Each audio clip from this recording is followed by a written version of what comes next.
So you're thinking of moving to Redmond, Washington, and you're wondering, what are the top neighborhoods to live in? Well, today we are covering just that. We are going to cover the top 3 neighborhoods in Redmond, Washington. Now, Redmond is a small suburb of Seattle. It's primarily known for being the tech hub of Washington. Corporations like Microsoft kicked off here back in, I believe it was the 60s, if I'm not mistaken. And what that has done has driven a lot of growth here to Redmond. You can see right behind me, I'm actually standing in Marymoor Park, and right behind me are new apartment complexes being built. Redmond is continuing to grow like crazy. Now, Marymoor Park is an icon here in Redmond.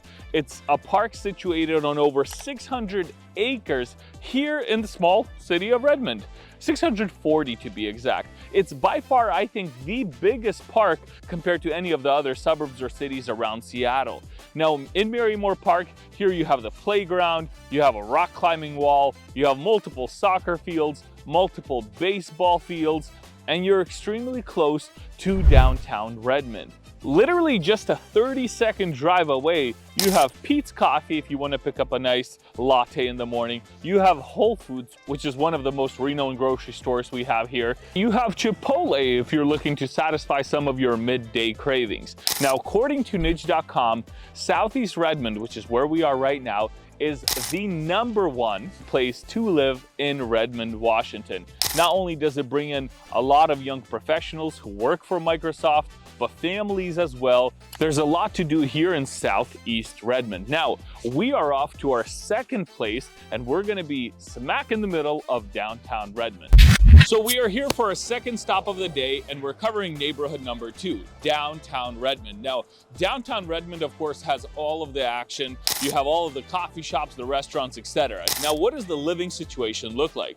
Well, in downtown Redmond, primarily you're gonna find apartments and condos, right? Like this building over here, it was built just recently, a few years ago in 2019, I believe was the date. If you even look on the old Google Maps photos, back in 2018, it was not here. And most apartments here go for anywhere from $2,500 and up, depending on kind of which floor you live, if you have any views, etc. Now, when it comes to the condo scene, condos here can range anywhere from $550,000 and all the way up to the $600,000 and $700,000 mark. Now, if you don't want to live in a condo or rent an apartment, you could buy a townhome over here. Now, a townhome is essentially a condo, right?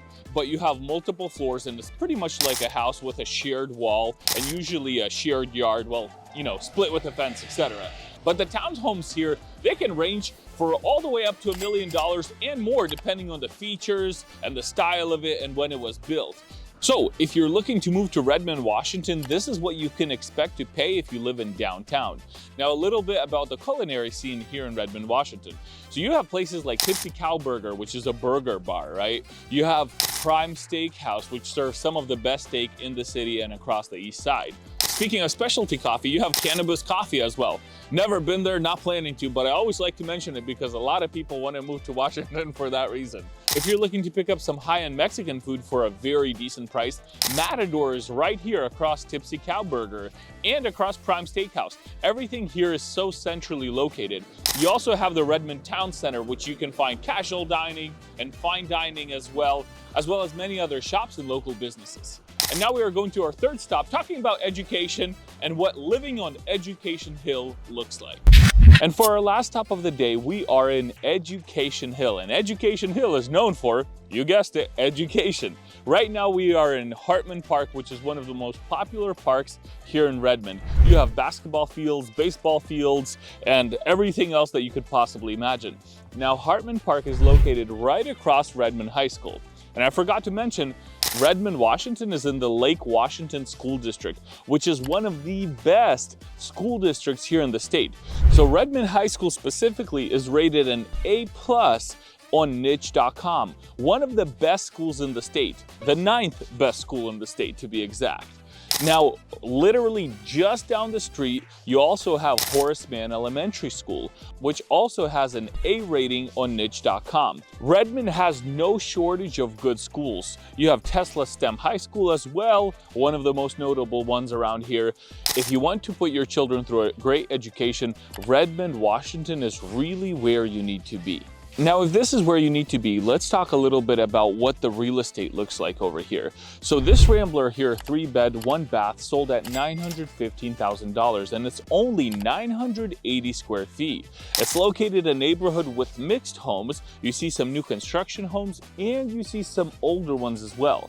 As a second option and alternative, you also have this home, which recently sold at $1.875 million, boasting 2,700 square feet, just about 2,690 to be exact, and located in a wonderful neighborhood with tree-lined streets, and all the homes are roughly the same age. So Redmond is growing. A lot of old homes, especially on Rose Hill, are getting torn down, new ones are getting built back up, and some builders are paying retail prices to buy older homes, tear them down, and build new ones. So you may have some competition with builders when you're looking to buy a home in Redmond, Washington. So with that, guys, I want to say thank you so much for watching this video. And I want to say, if you're looking to save $1,000 when moving to Washington, when you buy a home through me, I actually give you a $1,000 credit on your closing costs at the closing table. That's money you get to keep in your pocket. So if that's you and you're moving here, make sure to hit the subscribe button and the like button to stay up to date on all the latest videos we'll be putting out, because here at Seattle Living 101, we pride ourselves in being the ultimate guide to Washington real estate